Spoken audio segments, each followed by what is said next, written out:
বাংলাদেশ জাতীয়তাবাদী দল বিএনপি বাংলাদেশের অন্যতম প্রধান রাজনৈতিক দল, যা ১৯৭৮ সালে শহীদ রাষ্ট্রপতি জিয়াউর রহমান প্রতিষ্ঠা করেন। বর্তমানে দলটি বিভিন্ন চ্যালেঞ্জ মোকাবেলা করলেও এখনো দেশের অন্যতম বৃহৎ রাজনৈতিক শক্তি হিসেবে অবস্থান করছে। কিন্তু বিএনপির শীর্ষ নেতারা কি শুধুই রাজনীতিবিদ, নাকি বিশাল সম্পদের মালিক? এক একজন নেতা কিভাবে শত শত কোটি টাকার মালিক হলেন, এই প্রশ্ন অনেকের মনেই আসে। বিএনপির শীর্ষ নেতাদের আর্থিক সাম্রাজ্য কত বড় এবং তারা কিভাবে এই সম্পদ অর্জন করেছে তা অনেকেই জানেন না। এবং শীর্ষ এই নেতাদের মধ্যে কে সবচেয়ে বেশি টাকার মালিক তা জানলে চমকে যাবেন। আজকের ভিডিওতে আমরা বিএনপির শীর্ষ 10 নেতার সম্পদ সম্পর্কে জানাবো, তাই বিস্তারিত জানতে ভিডিওটিতে লাইক দিয়ে শেষ পর্যন্ত দেখুন।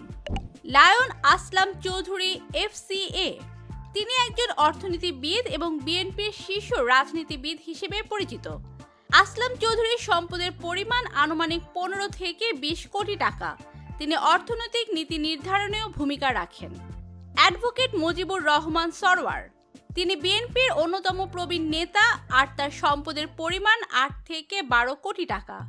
মির্জা ফখরুল ইসলাম আলমগীর, বিএনপির মহাসচিব মির্জা ফখরুল ইসলাম আলমগীর দলের প্রধান মুখপাত্র হিসেবে কাজ করেন। তার সম্পদের পরিমাণ আনুমানিক 10 থেকে 20 কোটি টাকা।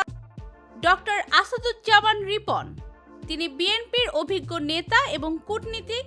ডক্টর আসাদুজ্জামান রিপনের সম্পদের পরিমাণ 15 থেকে 25 কোটি টাকা। ব্যারিস্টার রুমিন ফারহানা, বিএনপির অন্যতম তরুণ ও প্রভাবশালী নেত্রী ব্যারিস্টার রুমিন ফারহানা তার বুদ্ধিদীপ্ত বক্তৃতার জন্য পরিচিত। তিনি একজন আইনজীবী হিসেবেও সুপরিচিত। তার সম্পদের পরিমাণ 5 থেকে 10 কোটি টাকা, যা বিভিন্ন আইন পেশা, পারিবারিক সম্পত্তি এবং বিনিয়োগের মাধ্যমে অর্জিত হয়েছে। তিনি বর্তমানে দলের আন্তর্জাতিক সম্পর্ক বিষয়ক সহ সম্পাদক হিসেবে দায়িত্ব পালন করছেন এবং দলের মুখপাত্র হিসেবে মিডিয়াতেও সক্রিয় রয়েছেন। জহির উদ্দিন স্বপন, দলের নেতা হিসেবে জহির উদ্দিন স্বপন গুরুত্বপূর্ণ ভূমিকা রাখেন। তার সম্পদের পরিমাণ আনুমানিক 10 থেকে 15 কোটি টাকা। ব্যারিস্টার AHM মাহবুব উদ্দিন খোকন, তিনি আইনজীবী ও রাজনীতিবিদ হিসেবে পরিচিত। তার সম্পদের পরিমাণ 20 থেকে 30 কোটি টাকা। তারেক রহমান, বিএনপির ভারপ্রাপ্ত চেয়ারম্যান তারেক রহমান বর্তমানে লন্ডনে অবস্থান করছেন। তিনি দলের কৌশলগত সিদ্ধান্ত গ্রহণে গুরুত্বপূর্ণ ভূমিকা পালন করেন। তার সম্পদের পরিমাণ আনুমানিক 500 থেকে 700 কোটি টাকা, যা বিভিন্ন ব্যবসা, বিদেশি বিনিয়োগ এবং পারিবারিক সম্পত্তির মাধ্যমে অর্জিত। অ্যাডভোকেট সৈয়দ মোয়াজ্জেম হোসেন আলাল, তরুণ নেতা হিসেবে পরিচিত আলালের সম্পদের পরিমাণ আনুমানিক 7 থেকে 10 কোটি টাকা।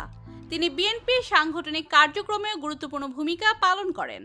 হারুনুর রশিদ, তিনি বিএনপির অন্যতম নীতি নির্ধারক। তার সম্পদের পরিমাণ আনুমানিক 10 থেকে 15 কোটি টাকা। তিনি সংসদীয় রাজনীতিতেও সক্রিয় ভূমিকা রেখেছেন।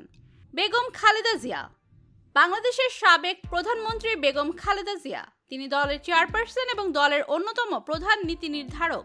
তার সম্পদের পরিমাণ আনুমানিক 200 থেকে 300 কোটি টাকা, যা বিভিন্ন ব্যবসা, জমি এবং অন্যান্য বিনিয়োগের মাধ্যমে অর্জিত। তো প্রিয় দর্শক, বিএনপির বর্তমানে আসন্ন নির্বাচন নিয়ে কাজ করছে। তবে দলে ভাঙন, সাংগঠনিক দুর্বলতা এবং আইনি জটিলতা তাদের অগ্রযাত্রায় বাধা সৃষ্টি করছে। আন্তর্জাতিক মহল ও দেশের জনগণের সমর্থন পাওয়ার জন্য দলটি পরিশ্রম করে যাচ্ছে। আপনারা কি চান বিএনপি ক্ষমতায় আসুক? কমেন্টে জানিয়ে দিন এবং নতুন নতুন ভিডিও পেতে চ্যানেলটি সাবস্ক্রাইব করুন। ধন্যবাদ।